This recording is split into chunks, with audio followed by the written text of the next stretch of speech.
अरे दाद्या काय आणलंय आज? घोडा आणलंय. काय सांगतोय किंमत त्याची? 8,000 रुपये. 8,000 असं हाय काय सांगा की जरा बट्ट बस्तर काय? देवमन आहे, जाग जबाब आहे, सगळं जाग्यावर आहे. देवमान किती आहे दाखव बघू.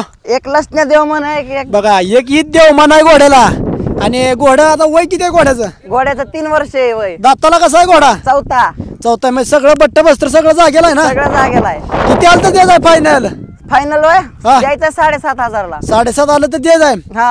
आपलं गाव कुठलं? आमचं टेंभुर्णी टेंभुर्णी जावे. हा. मोबाईल नंबर पाठाय का? आहे ना. सांग की मग जरा. 95 हा 29 हा. 90 हा. 67 हा. 64. हा आता हे म्हणजे मैदानला पळवलाय का? मैदानला बिदानला सगळं चालू आहे. हा हे आता बसून पळवाय चांगला आहे वाटतं. बसून दाखव बघा एकदा घोड्यावर. बसून दाखवू का? हा. बर. तर मित्रांनो बघू शकताय हा घोडा बसा बेसा एक नंबर असा घोडा आहे. उगा लावा बिवायची भानगड काय नाही. जर तुम्हाला गबाळासाठी जर पाहिजे असेल मेंढरवाल्यासनी एक नंबर असा घोडा आहे. आणि जरी तुम्ही आता घोडा घर वर काढणारा घोडा आहे, घर काय खाली घालणार नाही. घोड्याला बघा इतर वरच देवमान आहे. चांगला जातीतला घोडा आहे. घोडा बस देतोय. किती आलं तरी एकदा सांग फायनल किती द्यायचा आहे? 7.5 ला द्यायचा आहे. 7.5च्या खाली रुपया नाही. नाही रुपया नाही द्यायचा. चालतंय चालतंय. धन्यवाद मित्रांनो, यांच्यासाठी संपर्क करा.